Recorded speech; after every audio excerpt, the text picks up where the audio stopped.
আসসালামু আলাইকুম। আমি যদি আপনাকে প্রশ্ন করি এই মুহূর্তে যে রিশাদ হোসাইনকে বিগ ব্যাশে ডাকার কারণ কি? আপনার কাছে এই প্রশ্নের জবাব নেই। আমি ক্লিয়ারলি জানি। কেননা আপনি খেলা বিষয়ে অতটা আগ্রহী না বা আপনি খেলা বিষয়ে অতটা ভাবেন না। আপনি শুধু খেলা দেখেন, এনজয় করেন, শেষ। কিন্তু আপনাকে যদি আমি প্রশ্ন করি যে আপনি লিটন দাসকে কেন অপমান করলেন? লিটন দাসকে কেন তাচ্ছিল্য করলেন? আপনার কাছে এই প্রশ্নের জবাবও নেই। কিন্তু আপনি লিটন দাসকে তারপর অপমান করেছেন। আপনি লিটন দাসের সমালোচনা করার পক্ষে থেকেও তাকে অপমান করেছেন। আপনি তাকে সমালোচনা করতেই পারেন। কেননা তিনি রান পায়নি। তিনি ভালো কিছু করতে পারতেছে না বর্তমান। তিনি সবখানেই বর্তমান ডাক আউটে আছে। সেক্ষেত্রে আপনি তাকে অপমান করার কোনো যোগ্যতা রাখেন না, কিন্তু আপনি তাকে সমালোচনা করতে পারেন। তো আপনি যদি লিটন দাসের বিষয়ে জানেন কিন্তু রিশাদ হোসেনকে কেন ডাকলো জানেন না, তো আপনি অর্ধেক বিষয় জানেন, অর্ধেক বিষয় জানেন না, বা অন্যান্য প্লেয়ারের ক্ষেত্রেও একই অবস্থা, তাহলে আপনি লিটন দাসকে বা কোনো প্লেয়ারের সমালোচনা করতেই পারেন না। আপনার ওই যোগ্যতাই নেই। আমি বলি রিশাদ হোসেনকে বিগ ব্যাশে ডাকার অন্যতম কারণ হচ্ছে গত 2024 সালের টি-20তে সব থেকে ইকোনমিক বোলার ছিল Rishad Hossain. No Shakib Al Hasan, no Mustafizur Rahman, no Taskin. Economic bowler ছিল রিশাদ হোসেন। তার সব থেকে উইকেট বেশি ছিল এবং তিনি সব থেকে ভালো খেলেছেন এবং ম্যান অফ দ্য ম্যাচ তিনিই বেশি হয়েছেন, যার কারণে রিশাদ হোসেনকে বিগ ব্যাশে ডাকার অন্যতম একটি কারণ।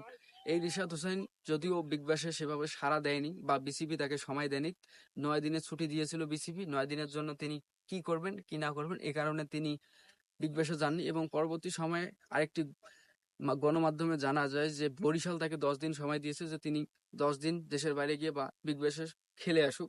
কিন্তু তারপর রিশাদ হোসেন সেখানে আগ্রহ জানায়নি। তিনি দেশের ফ্র্যাঞ্চাইজি লিগেই আগ্রহ প্রদর্শন করেছেন এবং তিনি বিপিএলেই মনোযোগ দিয়েছেন। বিপিএলেই তিনি ভালো কিছু করার জন্য বসেছিলেন। তো যেটা বিষয় যে আপনারা যদি কাউকে নিয়ে সমালোচনা করেন বা আপনারা যদি কাউকে নিয়ে কথা বলেন, আপনাকে অবশ্যই সবার বিষয়ে জানতে হবে। বা আপনি যদি কোনো খেলোয়াড়ের বিষয়ে সমালোচনা করেন, আপনি তাকে সমালোচনা করতেই পারেন আপনি যদি খেলাপ্রেমী হয়ে থাকেন। কিন্তু আপনি যদি অর্ধেক বিষয় জানেন, অর্ধেক বিষয় না জানেন, তাহলে আপনি কখনোই কোনো প্লেয়ারকে অপমান করতে পারেন না। কেননা এই রিশাদ হোসেনের বিষয়ে আপনি জানেন না, এই লিটনের বিষয়ে আপনি অপমান করতেছেন। আপনি লিটনের বিষয়ে জানেন কিন্তু আপনি মুশফিকুর রহিমের বিষয়ে জানেন না। আপনি মাহমুদুল রিয়াদের বিষয়ে জানেন না কিন্তু আপনি একজন ভালো খেলতেছে বলেই আপনি তাকে আজকে পোস্ট করলেন। আপনি কালকে যদি সে খারাপ খেলে বা পরশু যদি সে খারাপ খেলে আপনি তাকে অপমান করতেছেন। আপনার কাছে আসলে এই যোগ্যতা নাই যে আপনি তাদেরকে এভাবে অপমান করবেন, কারণ তারা আমাদের জার্সি গায়ে খেলে, বাংলাদেশের লোগো গায়ে খেলে, বাংলাদেশের মানচিত্র তাদের গায়ে এবং বাংলাদেশের পরিচয় তাদের গায়ে। আপনি কখনোই তাদেরকে অপমান করতে পারেন না।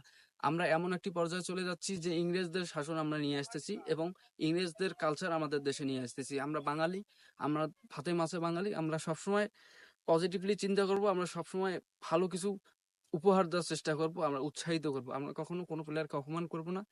আমি তীব্র নিন্দা জানাই লিটনকে এভাবে অপমান করার জন্য। আমি আসলে খুবই ব্যক্তিগতভাবে নার্ভাস হয়ে গেছি ভিডিওতে দেখার পর যে কিভাবে চাহনি দিয়েছিল লিটন দাস। আসলে খুবই দুঃখজনক একটি বিষয় ছিল যে এই লিটন আসলেই মনে হয় আমাদের দেশের জন্য কিছু করেনি। আর এই লিটন কখনোই মনে হয় না যে আমাদের দেশের জার্সি গায়ে কখনো খেলেছে। এরকম একটি পরিবেশ সৃষ্টি করেছিল চট্টগ্রামবাসী। আমি চট্টগ্রামবাসীকে ধিক্কার জানাই। তারা আসলে যা করেছে খুবই লজ্জাজনক একটি বিষয় তুলে ধরেছে। চট্টগ্রামবাসীর ইজ্জতের উপর এটা আসলে লেগেছে।